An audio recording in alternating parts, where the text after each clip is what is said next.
नमस्कार, वंदे मातरम, जय हिंद साथियों, यदि आप बिहार शिक्षक भर्ती की तैयारी कर रहे हो तो फ्रेंड्स ये वीडियो आपके लिए बहुत ही महत्वपूर्ण होने वाला है।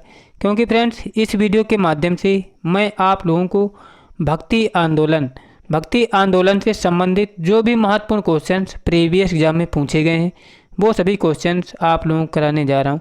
फ्रेंड्स ये वीडियो आपके लिए इसलिए भी महत्वपूर्ण है क्योंकि आपने देखा होगा जो पिछला बीपीएससी टीचर एग्ज़ाम हुआ था उसमें भक्ति आंदोलन से 2 से 3 क्वेश्चन पूछे गए थे। इसलिए उम्मीद करता हूं कि इस बार भी इससे क्वेश्चन पूछे जाएंगे। तो देरी ना करते हुए सभी को शुरू करते हैं। और आप लोगों से रिक्वेस्ट है कि आप लोग पूरा वीडियो देखिए, क्वेश्चन बहुत ही हेल्पफुल हैं। देखिए ये सभी क्वेश्चन एग्जाम ने पूछे हुए क्वेश्चन हैं। तो जिसमें पहला क्वेश्चन दिया है कि श्रृंगेरी, बद्रीनाथ, द्वारिका और पुरी में 4 मठ किसके द्वारा स्थापित किए गए थे? किसके द्वारा? ये आदि शंकराचार्य के द्वारा स्थापित किए गए थे 4 मठ। और इसके बाद अगला क्वेश्चन है कि महाराष्ट्र का सबसे महान कवि कौन था? कौन था दोस्तों? तुकाराम थे महाराष्ट्र के सबसे महान कवि। इसके बाद अगला क्वेश्चन है कि प्रसिद्ध संत जो मेवाड़ के शाही परिवार से संबंधित थी, कौन थी दोस्तों? ये थी मीराबाई, जो मेवाड़ के शाही परिवार से संबंधित थी। इसके बाद हमारा अगला क्वेश्चन दिया है कि संत कबीर दास का जन्म कहाँ हुआ था? कहाँ हुआ था दोस्तों? इनका जन्म बनारस में हुआ था। बनारस में एक जगह पड़ती है मगहर, वहीं पर इनका जन्म हुआ था। और इसके बाद अगला क्वेश्चन हमारा दिया है कि निम्नलिखित दार्शनिकों और उनके दर्शन समूह में से गलत जोड़ा ज्ञात कीजिए। दोस्तों जिसे शंकराचार्य हैं अद्वैतवाद से संबंधित थे और वल्लभाचार्य भी शुद्ध द्वैतवाद से थे और चारवाक जो थे ये लोकायत से थे। लेकिन दोस्तों जो चैतन्य है विशिष्ट द्वैतवाद से संबंधित नहीं है, इसलिए ऑप्शन नंबर सी गलत हो जाएगा। इसके बाद अगला क्वेश्चन है कि भक्ति आंदोलन किसके द्वारा आयोजित किया गया था? किसके द्वारा आयोजित किया गया था दोस्तों? ये रामानुज के द्वारा आयोजित किया गया था। ऑप्शन नंबर डी राइट हो जाएगा। इसके बाद अगला क्वेश्चन है कि वह सूफी संत जिसने बताया कि भक्ति संगीत के माध्यम से भगवान के पास जाने का एकमात्र तरीका था, किसने बताया था दोस्तों? ये बताया था बाबा फरीद ने। और इसके बाद अगला क्वेश्चन है कि सूफी परंपरा में पीर का मतलब क्या होता है? क्या होता है दोस्तों? सूफियों के गुरु होता है इसका मतलब। और इसके बाद हमारा अगला क्वेश्चन है कि अजमेर में किस सूफी फ़कीर की दरगाह है? किसकी दरगाह दोस्तों? ये है मोइनुद्दीन चिश्ती की दरगाह है अजमेर में, याद रखिएगा। इसके बाद अगला क्वेश्चन दिया है कि सही क्रम में व्यवस्थित कीजिए। तो दोस्तों पहले पर कौन है? निजामुद्दीन औलिया हैं, उसके बाद है कबीर, फिर मीराबाई, ये तुलसीदास हैं। दोस्तों ये उनका काल क्रम के अनुसार व्यवस्थित क्रम दिया गया है, आप लोग याद रखते हो। पहले निजामुद्दीन औलिया हैं, फिर कबीर, उसके हिसाब से दिए गए हैं सब। अगला क्वेश्चन है कि निम्न में से कौन सा सूफी संत के साथ संबंधित है? कौन सा संबंधित है दोस्तों? जो खानकाह है दोस्तों ये सूफी संतों के साथ संबंधित है। इसके बाद अगला क्वेश्चन है कि निम्नलिखित में से कौन सा पहलू दोनों भक्ति आंदोलन और सूफी आंदोलन में समान नहीं है? कौन सा दोस्तों? जो मूर्तियों की पूजा है दोस्तों ये भक्ति आंदोलन और सूफी आंदोलन दोनों में समान नहीं है, बाद बाकी और जो विकल्प दिए हैं समान है। अगला क्वेश्चन है कि भारत में सबसे प्रमुख सूफी पूजागृह कहाँ पर है? कहाँ पर दोस्तों? अजमेर में है प्रमुख सूफी ग्रह, याद रख सकते हो। इसके बाद हमारा अगला क्वेश्चन है कि महाराष्ट्र में भक्ति पंथ किसके शिक्षा प्रसार के साथ फैला था? किसके साथ फैला था दोस्तों? ये संत तुकाराम के साथ फैला था महाराष्ट्र में भक्ति आंदोलन। इसके बाद हमारा अगला क्वेश्चन है कि भक्त तुकाराम कौन से मुगल सम्राट के समकालीन थे? किसके समकालीन थे तुकाराम? दोस्तों ये जहांगीर के समकालीन थे संत तुकाराम। और इसके बाद अगला क्वेश्चन है कि इनको सही से सुमेलित करना है। जैसे नामदेव थे दोस्तों, नामदेव किससे सम्मिलित हैं दोस्तों? नामदेव थे एक दर्जी, याद रखिएगा। और इसके बाद है कबीर, कबीर दोस्तों क्या थे? ये थे जुलाहा जाति से। उसके बाद रविदास किससे थे दोस्तों? रविदास थे एक मोची जाति से। और सेना दोस्तों क्या थे? एक नाई थे, याद रखिएगा। और इसके बाद हमारा अगला क्वेश्चन है कि शिवाजी के आध्यात्मिक गुरु कौन थे? कौन थे दोस्तों? रामदास थे शिवाजी के आध्यात्मिक गुरु। इसके बाद हमारा अगला क्वेश्चन है कि नरसिंह मेहता कहाँ के प्रसिद्ध संत थे? कहाँ के दोस्तों प्रसिद्ध संत थे? नरसिंह मेहता ये दोस्तों गुजरात के प्रसिद्ध संत थे नरसिंह मेहता। और इसके बाद अगला क्वेश्चन है कि मोहम्मद शाह रंगीला मतलब मुगल शासक मोहम्मद शाह रंगीला किस संप्रदाय का अनुयायी था? मतलब किसका अनुयायी था दोस्तों? ये शिव नारायण का अनुयायी था मोहम्मद शाह रंगीला। इसके बाद अगला क्वेश्चन है कि असम का चैतन्य किसे कहा जाता है? किसे कहा जाता है दोस्तों? ये शंकर देव को कहा जाता है असम का चैतन्य। इसके बाद अगला क्वेश्चन है कि निम्नलिखित में से कौन भक्ति आंदोलन का प्रस्तावक नहीं था? कौन था नहीं था? जो नागार्जुन थे दोस्तों, ये भक्ति आंदोलन के प्रस्तावक नहीं थे। बाद बाकी तुकाराम, त्यागराज और वल्लभाचार्य भक्ति आंदोलन के प्रस्तावक थे। इसके बाद हमारा अगला क्वेश्चन है कि भक्ति को दार्शनिक आधार प्रदान करने वाले प्रथम आचार्य थे? कौन थे दोस्तों? ये थे रामानुज, भक्ति दार्शनिक को आधार प्रदान करने वाले प्रथम आचार्य। इसके बाद हमारा अगला क्वेश्चन है कि महापुरुषीय धर्म के संस्थापक कौन थे? कौन थे दोस्तों? शंकराचार्य थे महापुरुषीय धर्म के संस्थापक। इसके बाद अगला क्वेश्चन है कि शंकराचार्य का जन्म 788 ईस्वी में केरल के किस गांव में हुआ था? किस गांव में था दोस्तों? कलाडी या कलादी गांव में हुआ था आदिगुरु शंकराचार्य का जन्म। इसके बाद अगला क्वेश्चन है कि सभी भक्ति संतों के मध्य एक समान विशेषता थी कि उन्होंने क्या किया था? अपनी वाणी को उसी भाषा में लिखा जिसमें उनके भक्त समझते थे। ये उनकी विशेषता थी। इसके बाद अगला क्वेश्चन है कि महाराष्ट्र में भक्ति संप्रदाय निम्नलिखित में से किसके संरक्षाओं द्वारा फैला था? किसके? जो संत ज्ञानेश्वर थे महाराष्ट्र में भक्ति संप्रदाय इनकी शिक्षाओं द्वारा फैला था। इसके बाद अगला क्वेश्चन है कि कबीर के गुरु थे? कौन थे दोस्तों? रामानंद थे कबीर के गुरु। और इसके बाद अगला क्वेश्चन है कि संत कबीर का जन्म कहाँ हुआ था? कहाँ हुआ था दोस्तों? मगहर पड़ता है वाराणसी में, वहीं इनका जन्म हुआ था। और इसके बाद हमारा अगला क्वेश्चन है कि निम्नलिखित में से कौन सा वाक्य दक्षिण भारत के भक्ति आंदोलन के संदर्भ में सत्य है? दोस्तों इसका नेतृत्व कई लोकप्रिय संतों द्वारा किया गया था, सत्य है। इसके समर्थक संस्कृत में बोलते थे, ये असत्य है। इसने जाति व्यवस्था का विरोध किया था, ये भी सत्य है। और इसके प्रचार प्रसार में महिलाएं सक्रिय रूप से भाग नहीं लेती थी, ये भी असत्य है। इसलिए क्या होगा दोस्तों? 1 और 3 इसमें विकल्प राइट हो जाएगा। इसके बाद अगला क्वेश्चन है कि चैतन्य महाप्रभु किस संप्रदाय से जुड़े थे? किससे जुड़े थे दोस्तों? ये गौड़ी संप्रदाय से जुड़े थे चैतन्य महाप्रभु।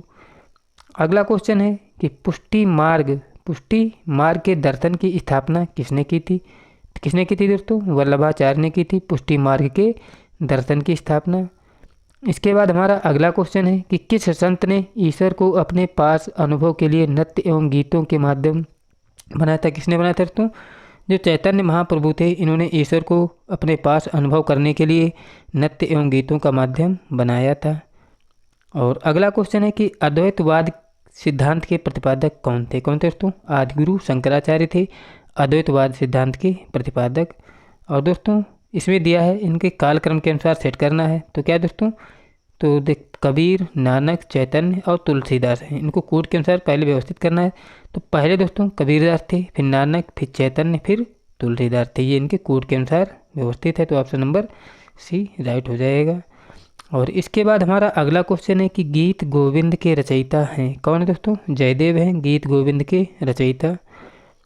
अगला क्वेश्चन है कि भक्ति आंदोलन के दौरान असम में किसने इस आंदोलन का प्रतिनिधित्व किया था? किसने किया था दोस्तों? शंकर देव ने किया था भक्ति आंदोलन के दौरान असम में आंदोलन का प्रतिनिधित्व। इसके बाद अगला क्वेश्चन है कि गुरु नानक का धर्म उपदेश है? क्या था दोस्तों? मानव बंधुत्व जो था गुरु नानक का धर्म उपदेश था। और इसके बाद हमारा अगला क्वेश्चन है दोस्तों, देख लेते हैं कि सूची 1 को सूची 2 के साथ सम्मिलित करना है, हिसाब से पूछा जाता है। जो श्रृंगेरी मठ है दोस्तों, मैसूर कर्नाटक में है। गोवर्धन पीठ पूरी उड़ीसा में है। ज्योतिष पीठ बद्रीनाथ उत्तर प्रदेश। और शरद पीठ दोस्तों कहाँ है? द्वारिका गुजरात में, याद रखिएगा। इसके बाद हमारा अगला क्वेश्चन है, ये भी दोस्तों मिलान वाला है। क्या है दोस्तों? वल्लभाचार्य उत्तर प्रदेश और राजस्थान में थे। चैतन्य महाप्रभु बंगाल में थे। मीराबाई राजस्थान और नामदेव महाराष्ट्र में थे। दोस्तों पहले से ही सुमेलित दिया हुआ है। अगला क्वेश्चन है कि निम्नलिखित में से किस भाषा को लोकप्रिय बनाने में कवि चंडीदास का योगदान है? किस भाषा को? जो बंगाली भाषा है दोस्तों, इसको लोकप्रिय बनाने में कवि चंडीदास का योगदान था। और इसके बाद हमारा अगला क्वेश्चन है कि इनको सुमेलित करना है। सुमेलित करने के लिए दोस्तों क्या हो जाएगा? मीराबाई दोस्तों हिंदी, और दोस्तों बी का दोस्तों क्या है, त्यागराज है, तेलुगु। और दोस्तों सी का क्या है, वांडीदास बांग्ला से थे और पुरंदरदास कन्नड़ थे। याद रखिएगा ऑप्शन नंबर सी इसके लिए राइट हो। सी क्या दोस्तों, डी राइट हो जाएगा। अगला क्वेश्चन है कि दास बोध के रचयिता कौन थे। कौन थे दोस्तों, रामदास थे दास बोध के रचयिता। और इसके बाद हमारा अगला क्वेश्चन है कि जाति पाति पूछे नहीं कोई, हरि का भजन सो हरि का होई। ये पंक्तियाँ किसकी हैं, तो किसके दोस्तों, रामानंद की हैं। ये पंक्तियाँ बहुत पूछी जाती हैं एग्जाम में। अगला क्वेश्चन है कि गुरु नानक का जन्म 1469 ईस्वी में कहाँ हुआ था। कहाँ हुआ था इनका जन्म, तलवंडी जो ननकाना में पड़ता है। वर्तमान में देखा जाए तो ये कहाँ है दोस्तों, पाकिस्तान में है। ऑप्शन नंबर डी राइट हो जाएगा। अगला क्वेश्चन है कि भक्ति आंदोलन का प्रारंभ किया था, किसने किया था दोस्तों, अलवार और नयनार संतों द्वारा किया गया था भक्ति आंदोलन का प्रारंभ। इसके बाद अगला क्वेश्चन है कि रामानुज के अनुयायियों को कहा जाता है, क्या कहा जाता है, वैष्णव कहा जाता है रामानुज के अनुयायियों को। इसके बाद हमारा अगला क्वेश्चन है कि सिख धर्म का संस्थापक किसे माना जाता है। किसे माना जाता है, गुरु नानक को माना जाता है सिख धर्म का संस्थापक। अगला क्वेश्चन है कि दक्षिण भारत का वह संत कौन था जिसने अपना अधिकांश जीवन उत्तर भारत में वृंदावन में बिताया था। कौन था दोस्तों, निम्बार्क आचार्य थे, दक्षिण भारत के रहने वाले थे, लेकिन इन्होंने अधिकांश जीवन उत्तर प्रदेश में बिताया था। अगला क्वेश्चन है कि महाराष्ट्र में विठोबा या विट्ठल आंदोलन का केंद्र था। कहाँ था दोस्तों, पंढरपुर में था महाराष्ट्र में विठोबा या विट्ठल आंदोलन का केंद्र। इसके बाद हमारा अगला क्वेश्चन है कि किसने भगवत गीता पर भावार्थ दीपिका नाम से एक बृहद टीका मराठी में ज्ञानेश्वरी के नाम से किया है, जाना जाता है। किसने किया था दोस्तों, ज्ञानदेव ने किया था भावार्थ टीका। इसके बाद अगला क्वेश्चन है कि यदि संस्कृत देवभाषा है तो क्या मेरी मातृभाषा दस्यु भाषा है। यह उक्ति किसकी है, किसकी दोस्तों, ये है एकनाथ की। इन्होंने कहा था कि यदि संस्कृत देवभाषा है तो क्या मेरी भाषा एक दस्यु भाषा है। किसने कहा था, ये एकनाथ ने कहा था। अगला क्वेश्चन है कि भक्ति आंदोलन के प्रारंभिक प्रतिपादक थे। कौन थे दोस्तों, रामानुज थे भक्ति आंदोलन के प्रारंभिक प्रतिपादक। इसके बाद अगला क्वेश्चन है कि पंजाब में भक्ति आंदोलन के अग्रदूत थे। कौन थे दोस्तों, नानक थे पंजाब में भक्ति आंदोलन के अग्रदूत। इसके बाद हमारा अगला क्वेश्चन है कि भक्ति आंदोलन को दक्षिण भारत से लाकर उत्तर भारत तक प्रचारित करने का श्रेय किसे दिया जाता है। किसे दिया जाता है, रामानंद को दिया जाता है भक्ति आंदोलन को दक्षिण भारत से लाकर उत्तर भारत तक प्रचारित करने का श्रेय। इसके बाद हमारा अगला क्वेश्चन है कि बंगाल और उड़ीसा में वैष्णववाद को लोकप्रिय बनाने का श्रेय किसे जाता है। किसे जाता है दोस्तों, चैतन्य को जाता है। अगला क्वेश्चन है कि चैतन्य महाप्रभु का जन्म स्थल है कहाँ दोस्तों, जो नादिया नवद्वीप में है, चैतन्य महाप्रभु का जन्म स्थल है। अगला क्वेश्चन है कि उड़ीसा नरेश प्रताप रुद्र किस वैष्णव संत का शिष्य था। किसका था, ये चैतन्य का शिष्य था उड़ीसा नरेश प्रताप रुद्र। वैष्णव संत जो चैतन्य थे इनका ये शिष्य था।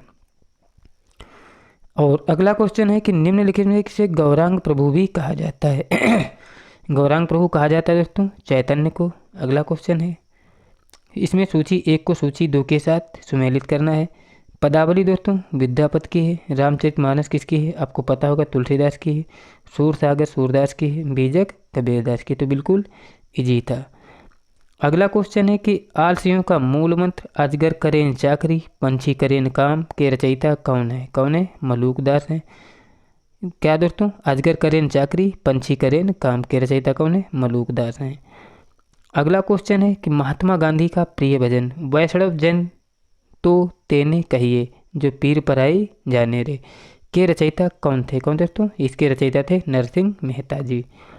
और अगला क्वेश्चन है कि निम्नलिखित में से कौन सा सही कालानुक्रम में है। कौन सा दोस्तों, शंकराचार्य रामानुज और चैतन्य। दोस्तों ये इनके काल के अनुसार इनको व्यवस्थित किया गया है। अगला क्वेश्चन है कि निम्नलिखित में से किस भक्ति संत ने अपने संदेश के प्रचार के लिए सबसे पहले हिंदी का प्रयोग किया था। किसने, जो रामानंद थे दोस्तों, इन्होंने अपने प्रचार के लिए हिंदी का प्रयोग किया था। अगला क्वेश्चन है कि आदि शंकर जो बाद में शंकराचार्य बने उनका जन्म हुआ था, कहाँ हुआ था, केरल में हुआ था, कलाडी गांव में। इसके बाद अगला क्वेश्चन है कि बीजक का रचयिता कौन है। बीजक का रचयिता कौन है, सबको पता होगा, कबीरदास जी हैं बीजक के रचयिता। अगला क्वेश्चन है कि भक्ति रस कवयित्री मीराबाई थी, क्या थी दोस्तों? ये एक राजपूत शासक की पत्नी थी। भक्ति रस कवयित्री मीराबाई कहाँ की? राजस्थान की। अगला क्वेश्चन है कि प्रसिद्ध भक्त कवयित्री मीराबाई के पति का नाम क्या था? क्या नाम था? राजकुमार भोजराज था मीराबाई के पति का नाम। अगला क्वेश्चन है कि बुद्ध और मीराबाई के जीवन दर्शन में मुख्य साम्य क्या था? क्या नाम था? संसार दुखपूर्ण है, यही बुद्ध और मीराबाई के जीवन में दर्शन का मुख्य साम्य है। अगला क्वेश्चन है कि ब्रह्म सत्य है, मिथ्या जगत मिथ्या, भ्रम या माया है, यह किसकी उक्ति है? किसकी? शंकराचार्य की। इन्होंने कहा था कि ब्रह्म सत्य है और जगत मिथ्या है, यह शंकराचार्य का कथन है। अगला क्वेश्चन है कि निम्नलिखित में से किसे कुछ विचारकों ने प्रच्छन्न बौद्ध की संज्ञा दी है? किसको? जो शंकराचार्य थे दोस्तों, इनको कुछ विचारकों ने प्रच्छन्न बौद्ध की संज्ञा दी है। अगला क्वेश्चन है कि रामानुज को किस कट्टर शैव मतावलंबी चोल शासक की धमकी के कारण तिरुचिरापल्ली छोड़कर मैसूर जाना पड़ा था? किसको दोस्तों? जो कुलूतुंग थे, इनको चोल शासकों की धमकी के कारण तिरुचिरापल्ली छोड़कर मैसूर जाना पड़ा था। अगला क्वेश्चन है कि रामानुज को होयसाल वंश के जैन धर्मावलंबी शासक बिट्टिक को वैष्णवीय धर्मावलंबी बनाने में सफलता मिली। बिट्टिक ने अपना नाम बदलकर क्या रखा था? बिट्टिक ने क्या बदल के रखा था? विष्णुवर्धन अपना नाम रख लिया था। अगला और लास्ट क्वेश्चन है कि किसने भक्ति के क्षेत्र में शूद्रों को भागवत दर्शन व मोक्ष का अधिकार देकर उन्हें इस्लाम स्वीकार करने से रोका था? किसने दोस्तों? जो रामानुजाचार्य थे, इन्होंने क्या किया था? शूद्रों को भगवत दर्शन व मोक्ष का अधिकार देकर उन्हें इस्लाम स्वीकार करने से रोका था। तो ऑप्शन नंबर सी राइट हो जाएगा। दोस्तों, मेरे द्वारा कराए गए क्वेश्चंस यदि आपको पसंद आए हो तो चैनल को सब्सक्राइब कर लें, वीडियो अच्छा लगा हो तो लाइक भी करें। मिलते हैं नेक्स्ट वीडियो में, तब तक के लिए जय हिंद, जय भारत।